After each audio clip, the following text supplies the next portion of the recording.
Começamos hoje a terceira parte do estudo sobre os passos do rei Saul e esperamos que seja a parte final. Se porventura o áudio ficar muito extenso, nós paramos e aí terminamos numa próxima jornada, mas vamos tentar terminar esse estudo hoje. No livro de 1 Samuel, no capítulo 18, no versículo 8, diz assim: Então Saul se indignou muito, e aquela palavra pareceu mal aos seus olhos, e disse: 10 milhares deram a Davi, e a mim somente milhares? Na verdade, que lhe falta senão só o reino? E desde aquele dia em diante, Saul tinha Davi em suspeita. Então, essa história conta que Saul e Davi vieram de uma jornada militar, e os cantos na cidade, se dizia que Saul havia matado seus milhares, mas Davi havia matado seus 10 milhares, e aquilo provocou um sentimento de inveja, porque Saul disse: para aí, eu sou o rei, para mim me deram milhares, mas para Davi deram 10 milhares, e ele começou a ter Davi em suspeita. Esse dia eu conversava com a minha irmã, a Iedinha, e nós conversávamos sobre a seguinte situação, né? As agrúrias e os infortúnios que acontecem naquelas pessoas que não são nossas, infelizmente nos causam mais bem do que as suas conquistas. Nós nos sentimos melhor sabendo das agrúrias e dos infortúnios que essas pessoas passam.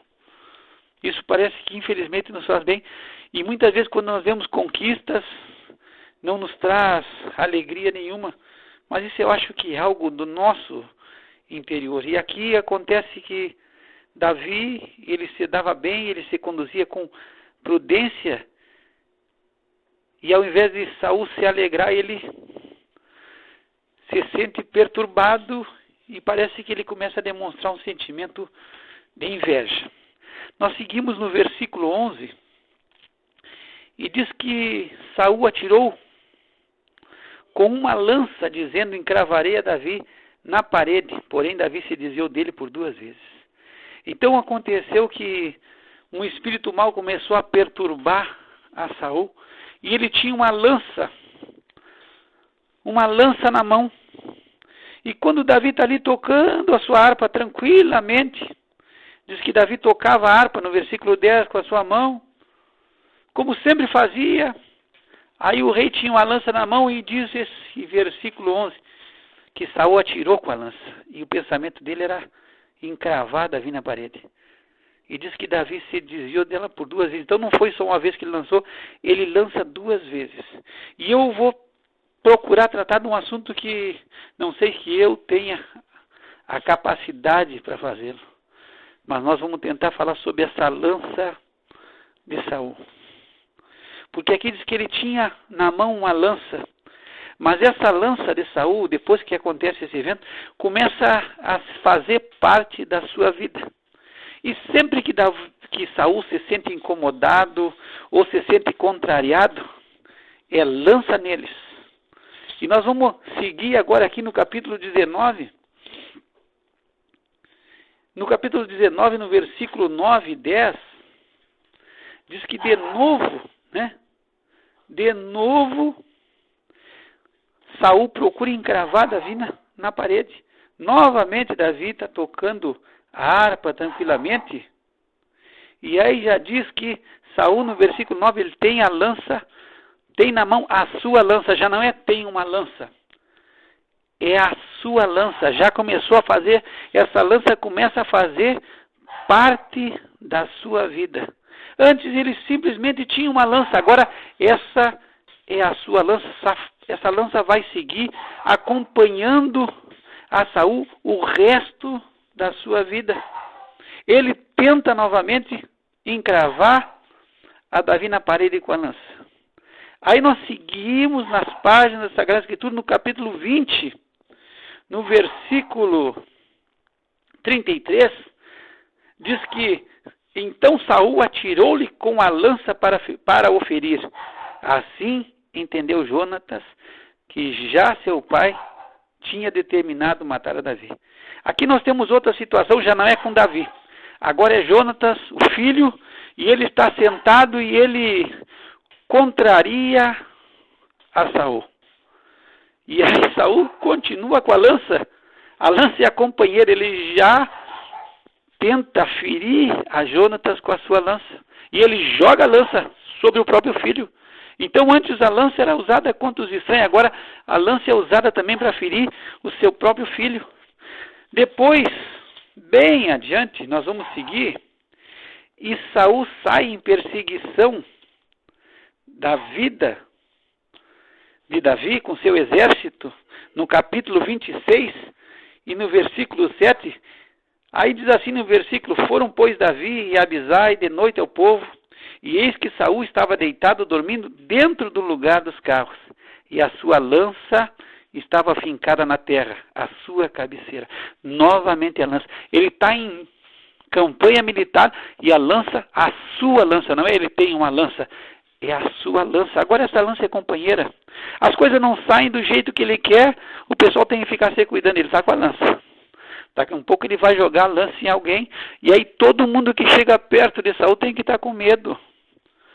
Ele coloca na sua volta, no meu entendimento, um regime de medo em todo mundo, porque ele está sempre com a lança na mão.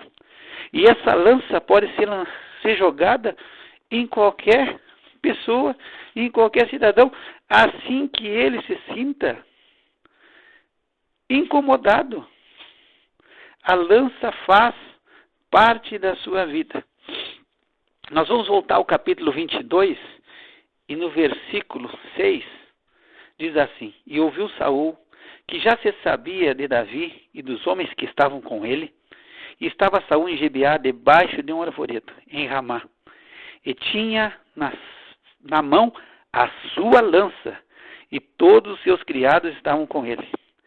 Então disse Saul a todos os seus criados que estavam com ele: ouvi, peço-vos, filhos de Benjamim, dar-vos-á também o filho de Jessé, a todos vós terras, vinhas, far-vos-á a todos capitães de milhares e capitães de centenas, para que todos vós tenhais conspirado contra mim, e ninguém há que me dê aviso de que meu filho tem feito aliança com o filho de Jessé, e nenhum dentre vós há que se doa de mim e me participe, pois meu filho tem contra mim sublevado a meu servo para me armar ciladas, como se vê nesse dia.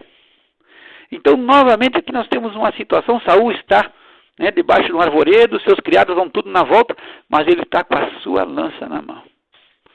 E todo mundo que vê que ele está com a lança tem que chegar com ele com calma, tem que falar com muita mansidão, tem que saber o lado que vai chegar, porque senão a lança pega. E aqui nós sentimos na história, quem sabe eu falei muito rápido, mas a gente vê aqui no versículo 8, que mais uma característica da personalidade de Saul se apresenta: o vitimismo. Ele é um homem violento, ele é um homem explosivo, mas ele diz assim, não há ninguém que se doa de mim. Todos têm conspirado, ele sente que está havendo uma conspiração contra ele. Olha, todos têm conspirado contra mim, eu estou sozinho, eu sou um coitado. Não tem um que se doa de mim. Então o que ele está apresentando aqui, além de ser um homem violento, um homem bruto, que age com ira, aqui ele começa a apresentar um caráter de quê?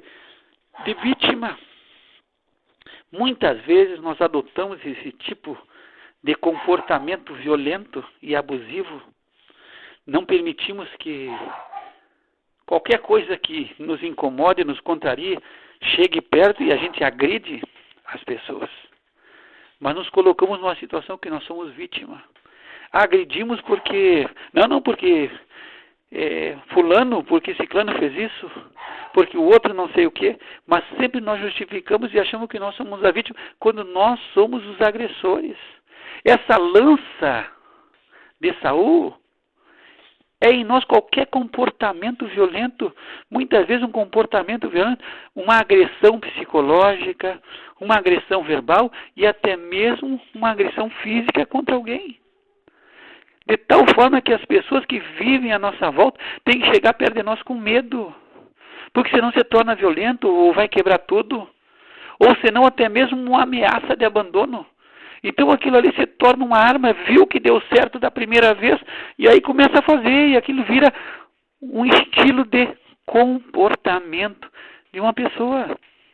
Eu ajo assim cada vez que eu me sinto em perigo, cada vez que eu me sinto contrariado ou incomodado, eu ajo daquela forma. Quem sabe seja por uma característica de insegurança minha, então eu tenho essa lança na mão. Pode ser um abuso verbal, pode ser um abuso físico, pode ser um abuso psicológico. Quando eu servia numa determinada cidade, eu já era um homem bastante antigo já. Nós incorporamos um soldado no nosso esquadrão e o irmão dele no mesmo ano incorporou no esquadrão do lado. Eram dois meninos maravilhosos, educados, muito bons. E numa determinada época do ano nós fizemos uma campanha, eu não me lembro se era de alimento ou de uma campanha para se conseguir agasalho. E aí, não sei porquê, parece que eu determinei um sargento que fosse na casa dele, que ele tinha algumas coisas para ajudar. E aí o sargento foi buscar com ele, e depois o sargento me reportou a seguinte situação. Contando-me, sargento, olha, eu fui lá na casa do soldado, pai, eles são uma família muito humilde. Ele ajudou, mas eles são humildes. O pai dele é alcoólatra. É ele, o outro irmão e a mãe. E o pai chega em casa, bêbado, dá-lhe pau em todo mundo, quebra todo mundo, bota todo mundo para fora, fica em casa e eles, os dois e a mãe, dormem na rua, dormem fora da casa. Então, um homem que tinha normalmente esse comportamento violento, abusivo, e não sei como que ia se propagando. Nunca se viu no quartel o soldado falar nada sobre essa situação. A Bíblia diz que nós podemos nos irar, não é pecado. No livro de Efésios, no capítulo 4, no versículo 26, diz: irai-vos e não pequeis. Não se ponha o sol sobre a vossa ira. Se irar é uma coisa normal, natural. E a Bíblia diz que irai-vos não é pecado se irar. O problema é as coisas que nós fazemos quando nós estamos irados. As coisas que nós fazemos quando estamos irados. Esse é o grande problema. Nós não vamos terminar hoje. Nós vamos continuar mais um capítulo para que nós possamos encerrar. O áudio está se tornando muito extenso. Mas eu quero que tu pense nisso. A Bíblia diz: irai-vos, mas não pequeis. Cuidado, tenha cuidado. Quando você estiver irado, cuide aquilo que você faz. Que o Senhor te abençoe.